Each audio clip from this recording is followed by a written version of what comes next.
Good morning.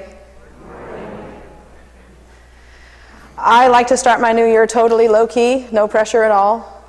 So I thought I would be the first person to speak from the pulpit after Michael left.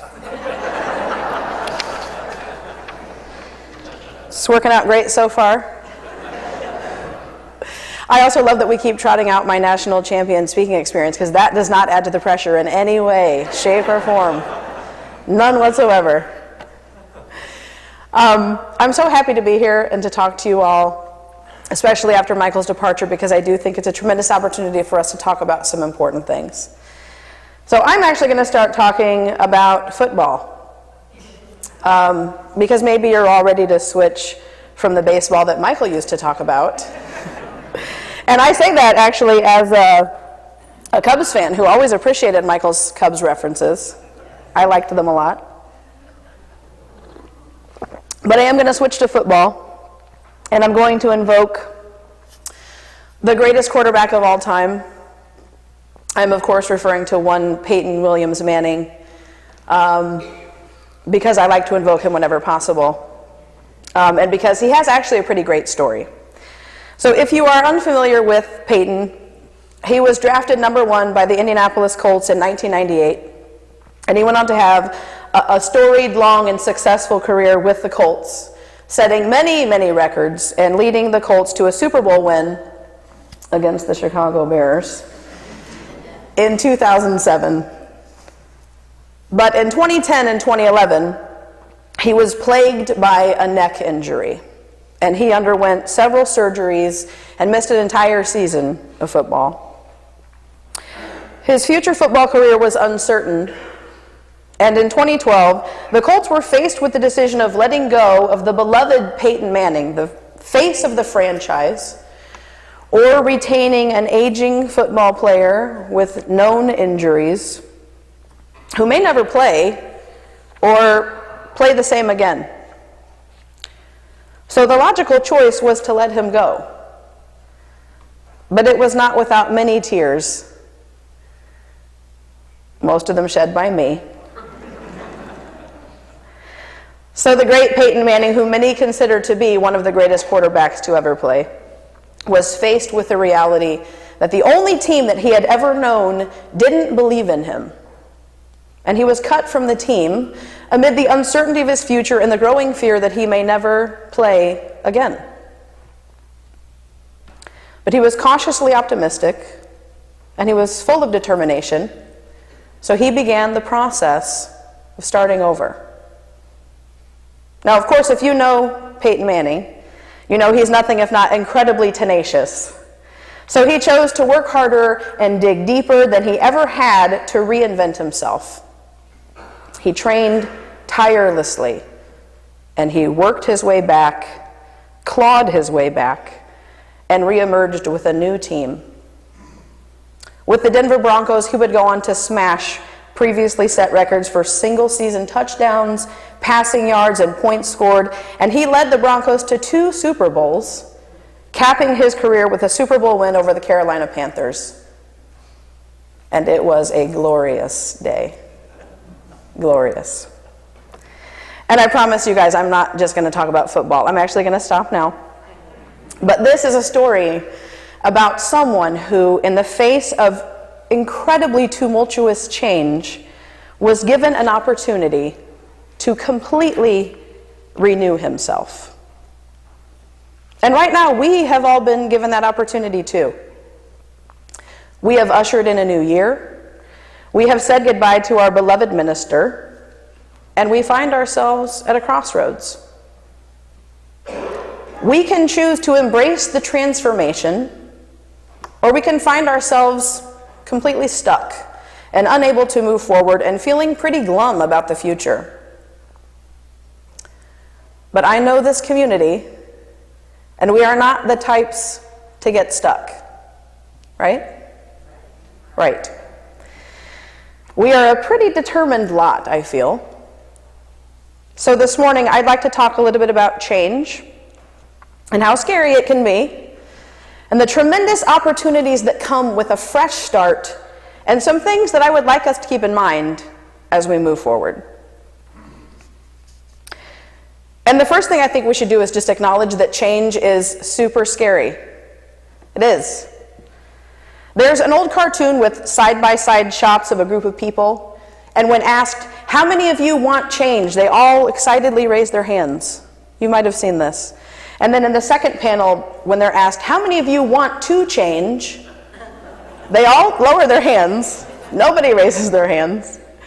And in the third panel, when they're asked, who wants to lead the change, suddenly the room is completely empty. Everyone has completely gone. They've left. So what this illustrates is that most of us understand and value the importance of change, right? We know how important and transformative it can be, but when we're actually asked to do the changing, we resist.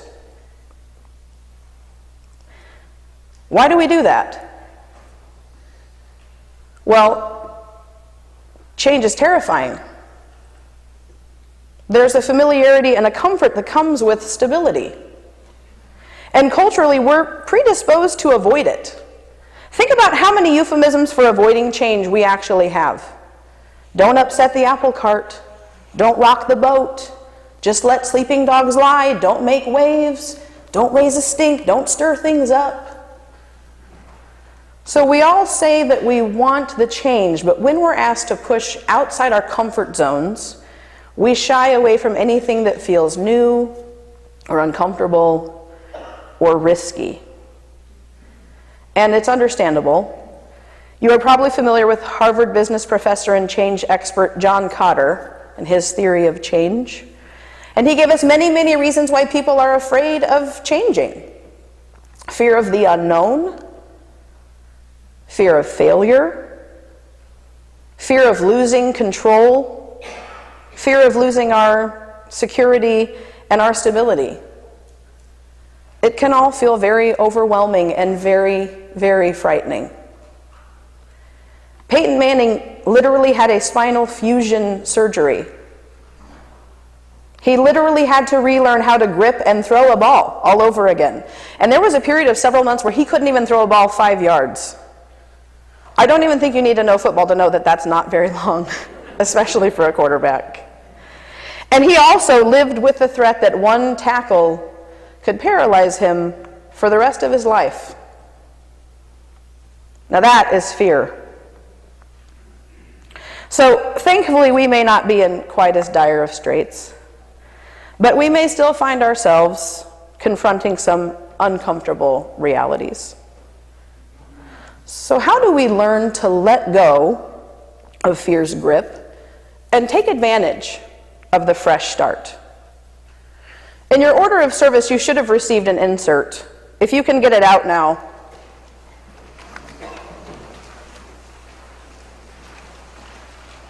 Is it blank? Just kidding, it's supposed to be. So, sorry. Take out your blank sheet of paper, and let's all look at it right now.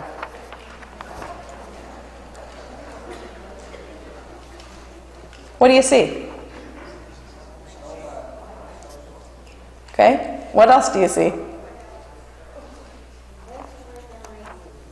Okay, good. Well, I'll tell you what I see. And I see something remarkably beautiful. A clean slate. A pristine blank canvas. There's something really beautiful about that. And this canvas is completely untouched.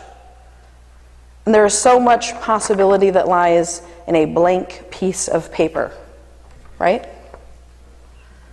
There are so many twists and turns and wonderful, remarkable scribbles just waiting to be drawn on and filled in. How exciting to have this opportunity for a completely fresh start. And sometimes it's really as easy as that. Changing your perspective from fear into one of excitement and hope. I'm going to share a personal story with you, not about Peyton Manning. Last year I got out of a pretty miserable marriage. I stayed in it for longer than I probably should have because, you probably guessed it, I was scared of change and scared of the changes that getting a divorce may bring. I was scared to start over. I was scared of what other people might think of me and us, scared of upsetting the apple cart, and completely terrified of the long-term repercussions for my little boys. So it took a lot of soul-searching and a lot of courage to make that leap. But when I did, I realized what a tremendous opportunity I had right in front of me. I'd just been handed a blank piece of paper, a beautiful, pristine blank piece of paper, and now the ability to write my story for myself. What a gift. The chance to take inventory of my life, set new goals, decide where I was and where I wanted to be, and the knowledge that I actually had the courage and the determination to make anything happen. It was exhilarating. It still is. And lest I gloss over it too much, there were and are still hard times. The transition hasn't always been easy. I had forgotten how dating can be so fun and so simultaneously maddening. And of course, I still worry very much about my boys. But I'm told that that never goes away. But ultimately, the decision to divorce provided me with an opportunity to re-examine my life and my goals and my future, and it has been an incredibly fulfilling and hopeful experience. So here we are, presented with two wonderful opportunities for growth and renewal. It's a new year. It's a time when we reflect on the past year and we think about what lies ahead and the goals that we want to accomplish. And some of us choose to make resolutions. And some of us have already broken those resolutions. But it is our nature to think of a new year as a time of rebirth and of renewal. And how we choose to seize that opportunity is critically important. Dr. Chris Mathey said, "What, after all, is the difference between rebirth and catastrophe, or opportunity and disaster? First and foremost, it is the acceptance of what is. And second, it is a willingness to grow and to change. And to ask, what is the gift?" May we look at this new chapter for our church and this new year as a gift, a wonderful opportunity for us to take stock of what really matters to us, to decide what we represent, what we stand for, and what we work tirelessly for, both in our own lives and as a congregation of people committed to our universal principles, many of which we've already heard today. And as we do that, I want to say a few words about the enormity of such a rebirth and a renewal, and especially about the power of fear to hold us back. Author Jen Sincero wrote a wonderful book whose title I cannot say in church, but I'd be happy to recommend it to you later. Some of you may have read it and know what it is. And she argues that we have made being in fear a habit, that it's become just part of our social conditioning. Imagine, for example, what your response would be if someone you greatly cared for came up to you full of excitement and said, "I decided I'm going to take out a gigantic loan and build my dream business." Or, "I'm going to travel around the world for a year by myself." Yeah, right? Or, "I'm quitting my secure full-time job because I want to become an actor." Or, "I'm going to go skydiving," or whatever. Typically, when we watch someone else take a leap of faith, our gut instinct is to scream, "Look out!" We've made a habit of smearing our fear and our worry and our doubt all over each other. But we pat ourselves on the back because we do believe that it shows how much we care. That fear will always be there, poised and ready to wreak havoc. But we can choose whether we're going to engage the fear or whether we're going to drown it out and push right past it. The key to overcoming that fear is to learn to be comfortable in it. Embrace the ambiguity. Be daring. Take risks. Life is so much more exhilarating when we live it instead of being scared of it. Helen Keller said, "Life is either a daring adventure or nothing." To keep our faces toward change and behave like free spirits in the presence of fate is strength undefeatable. So as we embark on yet another new year and we begin to write the next chapter of this 175-year-old UU Church of Peoria, let us remember to embrace the change. Let us remember that on the other side of our fear is our freedom.